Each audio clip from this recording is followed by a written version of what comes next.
IT academy 247 के YouTube channel में आप सभी का स्वागत है। आज हम लोग बात करेंगे steel authority of India limited Rourkela steel plant की एक वैकेंसी आई हुई है जो कि डिप्लोमा होल्डर के लिए भी है और आईटीआई पास आउट के लिए भी है। यानी कि जिन्होंने डिप्लोमा किया है या फिर जिन्होंने आईटीआई किया है, उन दोनों के लिए काफ़ी अच्छी वैकेंसी है और ये वैकेंसी जल्दी पूरी कर ली जाएगी। क्योंकि इसमें क्या है कि प्रोसेस बहुत टू स्टेप होता है। एक आपका जो है सीबीटी टेस्ट होता है और टेस्ट के बाद एक स्किल टेस्ट होता है और इसके बाद फाइनली जो है आपका अपॉइंटमेंट दे दिया जाता है। तो कम समय में इस वैकेंसी को पूरा कर लिया जाता है। एडवर्टीजमेंट नंबर आप देख पा रहे होंगे कि 8/2023 है, डेट 15/11/2023 को ये वैकेंसी पब्लिश हुई है। और ये वैकेंसी जो है उसमें जो डिप्लोमा कैंडिडेट के लिए जो पोस्ट होता है ऑपरेटर कम टेक्नीशियन का पोस्ट है, जो कि S3 स्केल की पोस्ट है। और जो टेक्नीशियन का जो पोस्ट होता है आईटीआई का जो होता है वो S1 स्केल का पोस्ट होता है। लेकिन सैलरी काफी हैंडसम होती है। आप लोगों ने देखा होगा कि डिप्लोमा के कैंडिडेट्स हैं, इसमें नोटिफिकेशन में भी है, उस पर भी हम लोग बात करेंगे। डिप्लोमा वाले कैंडिडेट के लिए 10.4 लाख सीटीसी है, यानी कि जो एनुअल आपको जो है इनकम मिलने वाली है 10.4 लाख के अप्रॉक्स जो है साल का मिलने वाला है। उसी तरह से आईटीआई से अगर है तो 9.9 लाख सीटीसी अप्रॉक्स है। और इसमें भी जो है एक्सक्लूडिंग कुछ भत्ते को जो है हटाया गया है। जैसे कि आप अगर माइंस में काम करते हैं तो उस कंडीशंस में आपको अलग से अलाउंस मिलता है। उसके अलावा जो है ओवर टाइम की भी अलाउंस मिलती है। तो वो सारा अलाउंस जो है एक्सक्लूडिंग है। तो ये मान के चलिए कि आप अगर डिप्लोमा से हैं और आपने इस जॉब को ज्वाइन किया है तो 80 से 90 हजार पर मंथ की सैलरी आपको मिलेगी। अगर आईटीआई से हैं तो 70 से 80 हजार की सैलरी मिलेगी। तो काफ़ी अच्छी वैकेंसी है। और अगर आप आईटीआई किए हुए हैं और फिटर ट्रेड से हैं तो मैकेनिकल का मैं इस यूट्यूब चैनल पे इसको पढ़ाऊंगा भी, चूंकि टेक्निकल्स के जितने भी प्रश्न हैं उसको मैं करवाऊंगा। हमारे यहाँ और भी स्टूडेंट जुड़े हुए हैं, अगर आपको भी जुड़ना है तो कमेंट करें, मैसेज करें, है ना। और इसके बाद जो है नेक्स्ट सेशन में हम प्रीवियस ईयर के क्वेश्चंस को भी हम लोग डिस्कस करने वाले हैं। यहाँ पे चलिए पहले एडवर्टीजमेंट को हम लोग देख लेते हैं कि एडवर्टीजमेंट क्या क्या है और किस तरीके के है। इसमें जो है सेल जो प्लांट है, यानी कि राउरकेला स्टील प्लांट की तो वैकेंसी है, साथ साथ माइंस की भी जो है इसमें वैकेंसी को इंक्लूड किया गया है। जैसे कि बोलानी ऑयल माइंस जो है इसमें है और यहाँ पे भी दिख रहे हैं बीआईएम है। उसी तरह से केआईएम है जो कि उड़ीसा ग्रुप ऑफ माइंस की जो कंपनीज है उसके अंतर्गत आती है और ये कहीं ना कहीं जो है इसी की एलाइड कंपनी है। ठीक है ना। तो इसमें बहुत सारी जो है अलाउंस वगैरह भी इसमें मिलती है। तो वो तो बात की बात है, जब आप सेलेक्ट हो जाएंगे तो वो आपको समझ में आएगा। और ये एडवर्टीजमेंट में दिया हुआ है कि इतना तो आपको मिलने ही जा रहा है, बाकी अलाउंस की बाद में चर्चा करेंगे। डिटेल्स में हम लोग एक एक करके जो है बाकी चीजों को जरा देखते हैं। पोस्ट क्या है? पोस्ट जो है आपका डिप्लोमा अगर है तो उस कंडीशन में आपकी जो पोस्ट होगी वो क्या होगी? ऑपरेटर कम टेक्नीशियन, यानी बॉयलर ऑपरेटर S3 का पोस्ट है। इसमें वैकेंसी जो है टोटल नंबर ऑफ वैकेंसी 20 है। एससी के लिए जो है 3, एसटी के लिए 4, ओबीसी के लिए 1, ईडब्ल्यूएस 2 और अनरिजर्व के लिए भी 10 सीटें हैं। अब इसमें जो है ये जो डिसेबल कैंडिडेट्स हैं उसके लिए भी वैकेंसी यहाँ पे दी हुई है। उसी तरीके से यहाँ पे जो है ऑपरेटर कम टेक्नीशियन की जो वैकेंसी है, इलेक्ट्रिकल सुपरवाइजर की S3 लेवल की वैकेंसी है। यहाँ पे देखिए माइंस ओनली लिखा हुआ है, यानी कि इलेक्ट्रिकल्स का जो सुपरवाइजर का जो पोस्ट होगा केवल माइंस के लिए होगा। यहाँ पे इन्होंने क्लियर कर दिया। इसमें भी 10 वैकेंसी है। अलग अलग कैटेगरी में आप देख पा रहे होंगे कि जो वैकेंसी का डिटेल है वो दिया हुआ है। इसके अलावा जो सबसे ज्यादा वैकेंसी है अटेंडेंस कम टेक्नीशियन, जिसको ट्रेनिज, यानी कि इसमें क्या होता है कि शुरुआत में जैसे ही आप ज्वाइन करते हैं कि 2 साल का प्रोबेशन पीरियड होता है, उसमें स्टाइपेंड मिलता है और स्टाइपेंड के बाद आपको फिर S1 कैटेगरी की जो सैलरी होती है वो मिलता है। यानी कि इस लेवल S1 में आप जाते हैं तो भी जो है आपकी काफ़ी अच्छी हैंडसम सैलरी मिलेगी। क्योंकि 2 साल का जैसे ही आप जो प्रोविशन पीरियड जब पूरा कर लेंगे तो फिर इसके बाद उस स्केल में आप जाएंगे। इसमें वैकेंसी जो दे रखा है इलेक्ट्रीशियन की कितने पोस्ट की है? 25 पोस्ट की वैकेंसी है, जिसमें एससी में 4 है, 6 है एसटी में, ओबीसी की 3 वैकेंसी है, 2 है ईडब्ल्यूएस की और 10 अनरिजर्व है। उसी तरीके से फिटर में सबसे ज़्यादा वैकेंसी है 28। और ये मैं बात कर रहा हूँ कि फिटर ट्रेड से जो भी रिलेटेड कैंडिडेट्स हैं, प्रीवियस ईयर के क्वेश्चंस को भी मैं इस पर डिस्कस करूंगा अगले सेशन में। और साथ साथ अगर आप हमारे यूट्यूब चैनल से जुड़ते हैं तो आपको फ्री ऑफ कॉस्ट तैयारी भी करवाई जाएगी। उसमें आपको जितने भी जो ट्रेड से रिलेटेड क्वेश्चन है उसको करवाए जाएंगे और साथ साथ जो भी जीके और जीएस के भी जो पोर्शन होंगे उसको भी कंप्लीट करवाया जाएगा। हमारे साथ और भी जो है स्टूडेंट पहले से जुड़े हुए हैं, और बाकी किन्हीं को अगर करना है तो अपना कमेंट्स करें, और बाकी जो है उसमें हम लोग फ्री ऑफ कॉस्ट यहाँ पे तैयारी करेंगे। यहाँ पे एससी में 4 सीटें हैं, एसटी में 6 सीटें हैं, और ओबीसी की 4 सीटें, ईडब्ल्यूएस की 3 सीटें, और अनरिजर्व जो है 11 सीट है। उसी तरह से इलेक्ट्रॉनिक्स की भी 10 पोस्ट है, अलग अलग कैटेगरी में आप देख पा रहे हैं। मैशनिस्ट की भी 10 पोस्ट है, और डीजल मैकेनिक्स का भी 4 पोस्ट है। तो अलग अलग वैकेंसी जो है सभी के लिए है। क्वालिफिकेशंस क्या क्या होना चाहिए उसकी भी डिटेल्स हम बात करेंगे। इसके अलावा डीजल मैकेनिक्स के अलावा जो है कोपा एक ट्रेड होता है, computer operator and programming assistant का पोस्ट होता है, ये केवल माइंस के लिए है। डीजल मैकेनिक भी केवल माइंस के लिए यहाँ पे लिखा हुआ है। तो ये सारी चीजें जो है टोटल आपकी वैकेंसी कोपा में 3 सीटें हैं, अलग अलग आप अपने क्राइटेरिया के अनुसार आप जो अपने जिस कैटेगरी से बिलोंग करते हैं उस कैटेगरी में देख लेंगे। अगर एक भी सीट है ना, 2 सीट भी है ना, तब भी आप इसको भरें, और बिल्कुल आप देखें कि हम कहाँ तक पहुंच पा रहे हैं। चूंकि ये वैकेंसी जल्दी ही फिलअप कर ली जाती है, तो काफी कम समय में एक आपको नौकरी मिलने वाला है, तो जरूर से ट्राई करें इसको। और बाकी जो है चीजों को आप देखें क्या क्या है। इसके अलावा जो है आप चलेंगे तो इसमें बाकी चीजों पे हम लोग डिस्कशन कर लेते हैं। इसके अलावा candidates selected for the post other than the post exclusively mark for the mines shall be posted at the plant or any mines as per requirement decision of the management. यानी management का जो decision होगा उसके आधार पे जो other post है, यानी mines के अलावा जो अदर पोस्ट है उसमें भी, प्लांट में भी दिया जा सकता है या फिर माइंस में भी दिया जा सकता है। जो भी मैनेजमेंट की रिक्वायरमेंट होगी उसके अनुसार आपको दिया जा सकता है। ठीक है, तो ये बात हो गई। रिजर्वेशन और रिलैक्सेशंस क्या है, तो ये तो एज इट इज जो है आपको जो रिजर्वेशन और रिलैक्सेशन होता है तो आपका कैटेगरी में है। और एज में जो रिलैक्सेशन दिया जाता है एसटी एससी के लिए 5 इयर्स का रिलैक्सेशन है। आप देख पा रहे होंगे कि 5 इयर्स के लिए एसटी एससी कैंडिडेट्स के लिए, और 3 इयर्स के लिए ओबीसी नॉन क्रीमिलियर जो कैंडिडेट्स हैं उसके लिए 3 साल का जो है आपको क्या दिया गया है, मैक्सिमम एज जो है उसमें लिमिट में, जैसे मैक्सिमम एज क्या रखा गया है आपको, उसमें जो है अपर एज में 3 साल का रिलैक्सेशन मिलेगा ओबीसी कैंडिडेट्स के लिए, और 5 साल का रिलैक्सेशन मिलेगा एसटी एससी कैंडिडेट्स के लिए। और जो डेट होगा, यानी कि ओबीसी का जो सर्टिफिकेट आप बनवाएंगे 10/4/2023 के बाद का होना चाहिए, ऑन या उसके बाद का होना चाहिए। इस बात का भी ध्यान रखेंगे कि जो भी ओबीसी कैंडिडेट्स हैं या फिर जो ईडब्ल्यूएस कैंडिडेट कैटेगरी हैं उनके लिए भी ये जो है एक डेट रखा गया है कि 1/4/2023 और उसके बाद का आपका सर्टिफिकेट होना चाहिए, तभी आपको ओबीसी में ट्रीट किया जाएगा या फिर ईडब्ल्यूएस में ट्रीट किया जाएगा। चूंकि इसमें होता क्या है कि आपको एक जो है आय प्रमाण पत्र बनवाना पड़ता है, और उसकी वैलिडिटी 6 मंथ की होती है। इसीलिए क्या है कि ये जो है एक डेट दे रखा हुआ है। ठीक है, तो इन सारी चीजों को हम लोग देखेंगे। इसके बाद आगे हम चलते हैं, तो ये हो गया। एलिजिबिलिटी क्राइटेरिया क्या है वो आप देख लें। इसमें जो है क्या क्या एलिजिबिलिटी क्राइटेरिया, क्वालिफिकेशंस क्या होनी चाहिए, एज क्या होनी चाहिए, कितनी होनी चाहिए। तो ऑपरेटर कम टेक्नीशियन जो बॉयलर ऑपरेटर S3 का जो भी डिप्लोमा कैंडिडेट्स के लिए है उसके लिए 18 से 30 साल का एज दिया हुआ है। इसमें क्या क्या है, आपका matriculation with 3 years full time diploma होना चाहिए, mechanicals, electrical, chemical, power plants, productions, instrumentations, engineering ये होना चाहिए। Discipline from government organization institute, तो ये क्लियर कर दिया है। इसके अलावा जो first class boiler attendants certificate होना चाहिए कॉम्पिटेंसी के लिए, जब आप इसके लिए बॉयलर कम टेक्नीशियन का जो आप भर रहे हैं तब उस कंडीशन, ऑपरेटर कम टेक्नीशियन का जो भर रहे हैं उसके लिए। अगला है ऑपरेटर्स कम टेक्नीशियन जो इलेक्ट्रिकल है उसके लिए क्या होना चाहिए, तो उसके लिए हम लोग जो है देख लेते हैं उसमें क्या क्या है। यहाँ पे जो है 18 से 28 जो है एज दे रखा है। अपर एज लिमिट कितना है आपको, 28 साल। अब यहाँ पे 28 है तो 3 साल का रिलैक्सेशन ओबीसी के लिए मिलेगा, और 5 साल का एसटी एससी के लिए। तो यहाँ से 3 साल जोड़िएगा तो 31 साल तक आप ओबीसी कैंडिडेट इसमें भर सकते हैं। और अगर 5 साल अगर आप जोड़ लेते हैं तो आपको 28 + 5 यानी 33 साल, 33 साल तक जो है आप एसटी एससी कैंडिडेट जो है भर सकते हैं इस फॉर्म को। इसमें क्या क्या दे रखा है, क्वालिफिकेशन आप देख लीजिए, मैट्रिकुलेशन एज इट इज है।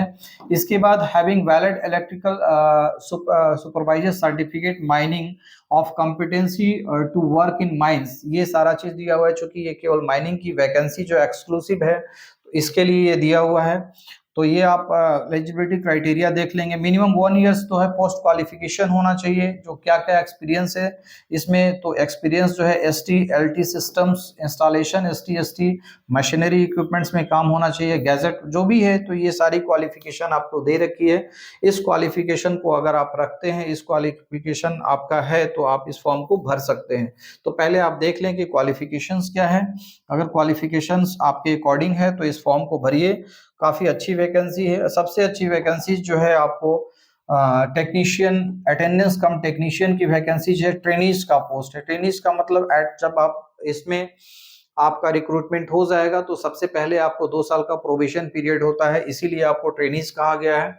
इस प्रोबेशन पीरियड में आपको जो है सैलरी जो मिलता है वो एज ए स्टाइपेंड मिलता है। तो पहले साल का कुछ स्टाइपेंड मिलेगा और दूसरे साल का स्टाइपेंड मिलेगा। 2 साल स्टाइपेंड मिलने के बाद आपको फिर जो है S1 जो लेवल होता है उसमें एब्जॉर्ब कर लिया जाएगा और फिर जो है 9.9 लाख सीटीसी जो वाला जो है वो आपको अमाउंट मिलना शुरू हो जाएगा। ठीक है। इसमें जो एज दे रखा है 18 से 28 जो ईयर है इसमें भी, और 3 साल का रिलैक्सेशन अगर ओबीसी कैंडिडेट है तो 3 साल जो है अपर एज लिमिट में आप जोड़ लीजिए। 5 साल एसटी एससी के लिए तो वो जोड़ के आप देख लेंगे तो 31 साल बनता है, और एसटी एससी के लिए 33 साल का तक आप इसको फॉर्म को भर सकते हैं। इसमें क्वालिफिकेशन क्या है, matriculation with ITI full time in the relevant trades of electrician, जैसे इलेक्ट्रीशियन के लिए तो इलेक्ट्रीशियन का होना चाहिए, फिटर है तो फिटर के लिए होना चाहिए, इलेक्ट्रॉनिक्स है तो इलेक्ट्रॉनिक्स, मैसनिस्ट है तो मैसनिस्ट, और डीजल मैकेनिक है तो डीजल मैकेनिक, कंप्यूटर ऑपरेटर कम प्रोग्रामिंग असिस्टेंट अगर कोपा है तो उसकी होना चाहिए, या इंफॉर्मेशन टेक्नोलॉजी है तो वो होनी चाहिए recognised from government recognised institute. इससे जो है आपको ये सर्टिफिकेट होना चाहिए। मिनिमम एलिजिबिलिटी क्राइटेरिया दे रखा है। अब ये जो क्वालिफिकेशन है वो जो है क्या है, आप यूजीसी एनसीबी एआईसीटीसी जो कि डिप्लोमा वाले के लिए होता है, एनसीबीटी या फिर एससीबीटी जो भी है, ये सारी चीजों को मांग रहा है। एससीबीटी वाले भी एलिजिबल है और एनसीबीटी वाले भी एलिजिबल हैं। ये जो एक्सपीरियंस जो होगा वो क्या है, क्वालिफिकेशन और एक्सपीरियंस जो भी है वो इतना तक होना चाहिए। लास्ट जो सबमिशन है 16/12/2023 तक होना चाहिए। ठीक है ना। तो ये दिया हुआ है, इससे ऑन या बिफोर होना चाहिए। ठीक है। अब ये जो एग्जाम होगा वो क्या होगा, आपका जो भी एग्जाम होना है वो आपका एग्जाम होगा जो सीबीटी होगा, है ना, सीबीटी टेस्ट होगा, और उस सीबीटी टेस्ट में आपको क्वालिफाई करना पड़ेगा। तो ये सारी चीजें हैं इसमें। देखिए यहाँ पे अमाउंट्स और अदर बेनिफिट्स जो दे रखा है कि कितने कितने पैसेज और क्या क्या मिलने वाले हैं। तो ये सारी चीजें जिसकी हम बात कर रहे थे, S1 कैटेगरी के लिए 10.4 लाख अप्रॉक्स पर एनम, मतलब साल का मिलने वाला है, excluding location based allowance, category specified allowance, मतलब कि लोकेशन के आधार पे जो है और कुछ अलाउंस बढ़ सकता है। चूंकि ये एक्सक्लूडिंग है तो इसमें और भी कुछ बढ़ोतरी हो सकती है अगर आप माइंस में कर रहे हैं तो उस कंडीशन में। S1 कैटेगरी ग्रेड में अगर जा रहे हैं तो 9.9 लाख पर एनम से, उसमें भी एक्सक्लूडिंग है location based allowance, category specified allowance. तो किस कैटेगरी से हैं और कौन से जगह पे हैं आप, उसके आधार पे आपका अलाउंस बढ़ेगा ही। तो इन सारी चीजों को भी आप देखें। सिलेक्शन प्रोसेस क्या है, इसको अगर बात करें तो सिलेक्शन प्रोसेस देख लेते हैं। सिलेक्शन प्रोसेस जो होगा वो 100 क्वेश्चंस का होगा। अभी क्या है, कुछ कुछ चेंजेस आया है। पहले जो था आपका जो इसकी जो ट्रेड टेस्ट यानी टेक्निकल नॉलेज का जो टेस्ट होता था, टेक्निकल क्वेश्चन होता था वो जो था 80, और जो इसका जो क्वेश्चन होता था वो 20 क्वेश्चन होता था करंट अफेयर्स का। तो करंट अफेयर्स में जो है वो करंट अफेयर्स नहीं कह सकते हैं, जीके जीएस कह सकते हैं। यहाँ पे ये जीके जीएस वाला जो पोर्शन था उसमें जो है 20 क्वेश्चन मिला के कुछ 100 क्वेश्चन पहले होते थे। अभी क्या है, इसमें चेंजेस आया है और 50-50 कर दिया गया है, यानी कि टेक्निकल के अब क्या होंगे 50 क्वेश्चन होंगे और 50 के इसके क्वेश्चन होंगे। तब भी जो है टेक्निकल्स काफी जो है इम्पोर्टेंट रोल अदा करता है। क्योंकि जीके जीएस तो सभी पढ़ लेते हैं लेकिन टेक्निकल्स में क्या होते हैं, फंस जाते हैं और वहीं से आपका मेरिट बनता है। क्योंकि जो भी मेरिट बनना है केवल इसी सीबीटी वाले पे ही 100% वेटेज दिया जाना है। इसकी भी बात हम लोग करेंगे, आगे देखेंगे कि कैसे कैसे दे रखा है। तो बिल्कुल अगर आपको इससे रिलेटेड तैयारी करना है तो बिल्कुल आप बने रहें। देखिए यहाँ पे मोड ऑफ सिलेक्शन जो है दे रखा है, eligibility eligible candidate will be required to appear the computer based test, यानी सीबीटी होगा जो कि हिंदी और इंग्लिश दोनों में होगा, ऑन द शेड्यूल्ड डेट, जो भी शेड्यूल्ड डेट होगा उसमें होगा। CBT will be consist of 100 objective type question in two segment, दो सेगमेंट में होगा, जिसमें 50 क्वेश्चन जो है टेक्निकल नॉलेज की होगी और 50 क्वेश्चन जनरल अवेयरनेस का होगा। ठीक है, तो पहले क्या था, पहले जो है ये जो थे 80 नंबर के थे और ये 20 थे, अभी इसको 50-50 कर दिया गया है। तो हमारे पास जो पेपर अभी फर्स्ट टाइम ऐसा पेपर आएगा जिसमें 50 क्वेश्चन जो है आपके टेक्निकल के होंगे और 50 क्वेश्चन जो है करेंट जनरल अवेयरेंस के होंगे, है ना। तो और इससे पहले जो भी एग्जाम हुआ है उसमें क्या है कि 80 और 20 का रेशियो रहा है। तो वही मेरे पास पेपर है और उस पेपर को भी मैं इसमें डिस्कस करवाऊंगा, जो कि मैकेनिकल से हैं, फिटर से हैं, तो वो बिल्कुल सेशन में बने रहेंगे और अगले सेशन में हम उस चीज की तैयारी करवाएंगे, प्रीवियस ईयर के क्वेश्चंस को भी डिस्कस करेंगे और फिर स्पेशली इसकी तैयारी होगी, है ना। तो बिल्कुल सेशन में आप बने रहें और देखें कि किस तरीके से जो है अपने अच्छे तरीके से तैयारी आप कर सकते हैं। ये ड्यूरेशन जो दे रखा है वो 90 मिनट का है, सीबीटी का जो ड्यूरेशन है 90 मिनट का है ना, यानी कि 90 मिनट का जो है पूरा क्वेश्चन होगा। इसमें जो है यहाँ पे लिखा हुआ है 50 परसेंटाइल स्कोर करना होगा, किसके लिए, अनरिजर्व और ईडब्ल्यूएस जो पोस्ट है उसके लिए। ये मिनिमम क्वालिफिकेशन मार्क्स है, यानी कि जो है 90 100 में आपको 50 तो लाना ही है, 100 में आपको 50 लाना है, किसके लिए, जो ईडब्ल्यूएस कैंडिडेट है और अनरिजर्व है उसके लिए, तभी जाके आप क्वालिफाई करेंगे। मेरिट अलग पे बनेगा लेकिन मिनिमम क्वालिफिकेशन जो है वो 50 है। 40 है किसके लिए, एससी एसटी और ओबीसी के लिए, यानी कि अगर क्वालिफाई करते हैं तो 40 नंबर से ज्यादा लाते हैं तो क्वालिफाई कर जाएंगे, भले आप मेरिट में नहीं आ पाएंगे, क्योंकि मेरिट में जितना पोस्ट है उसके अकॉर्डिंग मेरिट बनेगा तो नंबर ऊपर जाएगा। लेकिन मिनिमम क्वालिफिकेशन क्वालिफाइंग मार्क्स जो दे रखा है, ये दे रखा है, यहाँ पे लिखा भी है, the qualifying marks will be calculated separately for each post और डिसिप्लिन, सभी के लिए जो है वो अलग अलग क्वालिफाइंग मार्क्स होगी। क्यों, चूंकि कैंडिडेट जितने होंगे उसके अनुसार जो है जितना पोस्ट होगा उसके हिसाब से अलग अलग सबका क्वालिफाइंग मार्क्स हो जाएगा। मिनिमम क्वालिफाइंग मार्क्स दोनों के लिए दे रखा है कि 40% जो है एसटी एससी ओबीसी के लिए होना चाहिए और 50 परसेंटाइल स्कोर, परसेंटाइल परसेंटेज नहीं, परसेंटाइल स्कोर जो होना चाहिए किसके लिए होना चाहिए, आपका अनरिजर्व और ईडब्ल्यूएस के लिए होना चाहिए। ठीक है, अब यहाँ पे जो कह रहा है कि candidates who qualify in the CBT for the above post will be shortlisted for the skill test और ट्रेड टेस्ट, स्किल टेस्ट और ट्रेड टेस्ट उनका लिया जाएगा in order of merit at the ratio of 1:3, 1:3, यानी कि एक post पे 3 लोगों को बुलाया जाएगा, किसके लिए, स्किल टेस्ट और ट्रेड टेस्ट के लिए।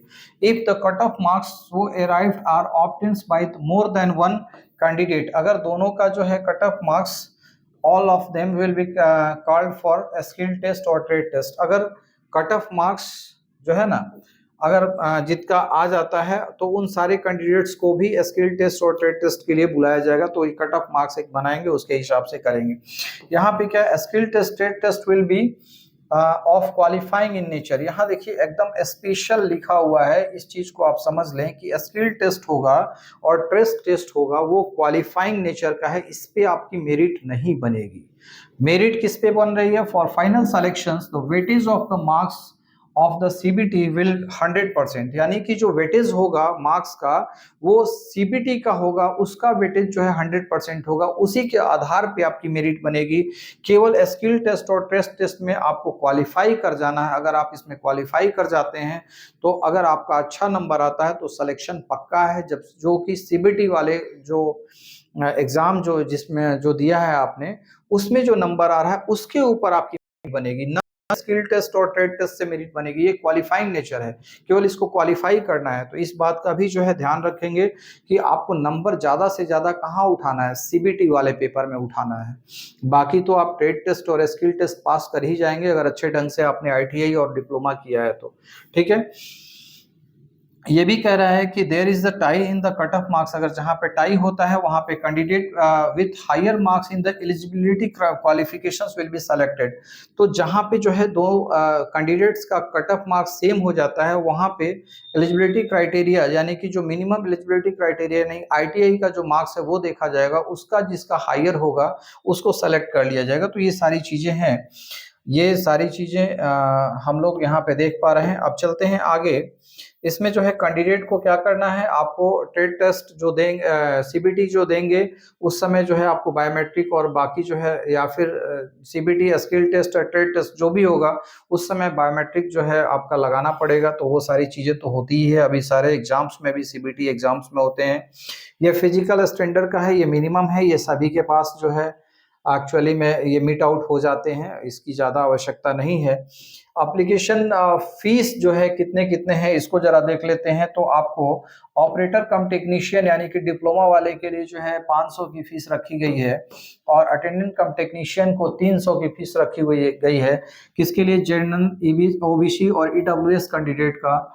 इसमें जो है एससी एसटी और जो आपका जो पीडब्ल्यूडी कैंडिडेट्स है ना, इसके लिए 150 और 100 रिस्पेक्टिवली अलग अलग जो है वो चार्जेस रखे गए हैं।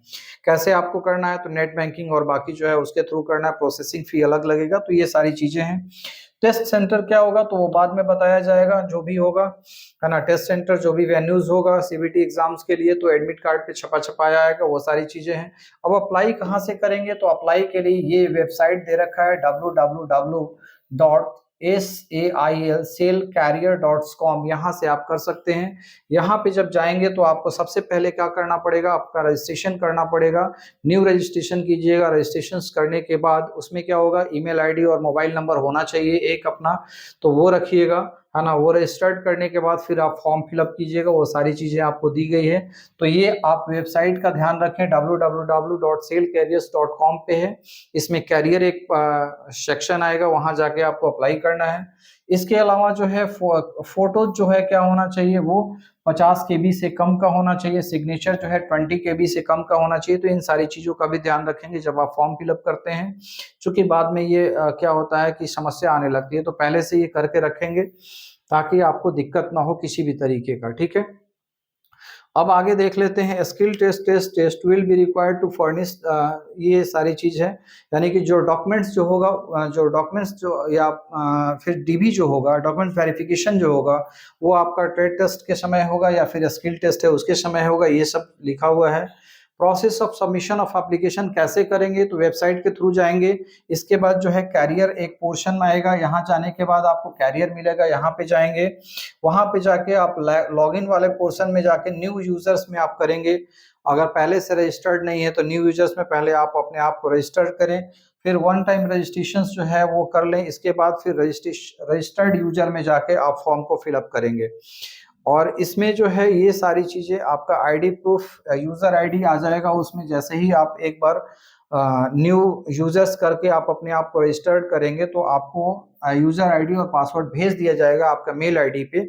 वहां पे जाके फिर रजिस्टर्ड यूजर में जाके आप उस यूजर आईडी और पासवर्ड से खोलेंगे और फिर जो है अपना फॉर्म भरना शुरू करेंगे। वन बाय वन जो स्टेप्स दे रखे हैं इसमें क्लियर कट सारी चीजें दे रखी है। तो कैसे कैसे आपको करना है, इसका जो भी पीडीएफ होगा मैं डिस्क्रिप्शन में डाल दूंगा, तो वहां से भी आप देख सकते हैं। बाकी जो है कोई भी व्यक्ति अगर फिटर ट्रेड से हैं और आईटीआई से हैं और मैकेनिकल ग्रुप से हैं तो इस यूट्यूब चैनल से जुड़े रहें, जो कि यहाँ पे प्रॉपर तैयारी कराई जाएगी और फ्री ऑफ कॉस्ट तैयारी होगी, आपसे कोई चार्जेस नहीं होगा। तो आप बिल्कुल बेफिक्र होके अपना जो है कमेंट करें सेक्शन में, ताकि जो है हम कुछ हमारे पास विद्यार्थी ऑलरेडी पहले से हैं जो कि तैयारी करना चाहते हैं, और आप जुड़ेंगे तो काफी अच्छा रहेगा और एक सिलसिलेवार ढंग से हम लोग सारी चीजों की तैयारी करेंगे। चलिए इसमें बाकी और भी कुछ देख लेते हैं, कहाँ इंपॉर्टेंट चीजें क्या क्या हैं उसको एक बार। सीबीटी टेस्ट होगा वो तो आपने देखा कि जहाँ पे भी बाद में जो कॉल लेटर आएगा उसमें एडमिट कार्ड होगा या कॉल लेटर पे वो सारी चीजें दे दी जाएगी। तो वो सारी चीजें हैं, इसमें और कुछ नहीं है। ट्रेवलिंग एक्सपेंसेस कुछ नहीं दिया जाएगा, क्योंकि जब आप फॉर्म भरते हैं और एग्जाम देते हैं फाइनल, जब तक से सिलेक्शन नहीं होता है तब तक से वो चीज़ नहीं किया जाता है। यहाँ पे एक चीज़ और देख लें कैंडिडेट जिसके पास जो है डिस्टेंस मोड में कोई क्वालिफिकेशन जिन्होंने रखा है वो अप्लाई नहीं कर सकते हैं। ये क्लियर लिखा हुआ है, नॉट एलिजिबल टू अप्लाई, यानी कि डिस्टेंस मोड कॉरस्पॉन्डेंस कोर्स या ऑफ कैंपस अपने अगर किया है तो उसके लिए एलिजिबल आप नहीं होंगे इस फॉर्म के लिए। ठीक है, आपको कहाँ से जाना है, तो एडवर्टीजमेंट भी आपको मिल जाएगा सेल के वेबसाइट पे, कैरियर्स लिंक में यहाँ पे एडवर्टीजमेंट भी दिया हुआ है। कब से कब तक फॉर्म भरना है ये सारी चीजें भी हम लोग देख लेते हैं कि लास्ट डेट कब से है। तो लास्ट डेट है आपको जो है closing date of submission of online application 16/12/2023 को लास्ट डेट है, और ये 20/11/2023 से शुरू हो गया है फॉर्म भरना।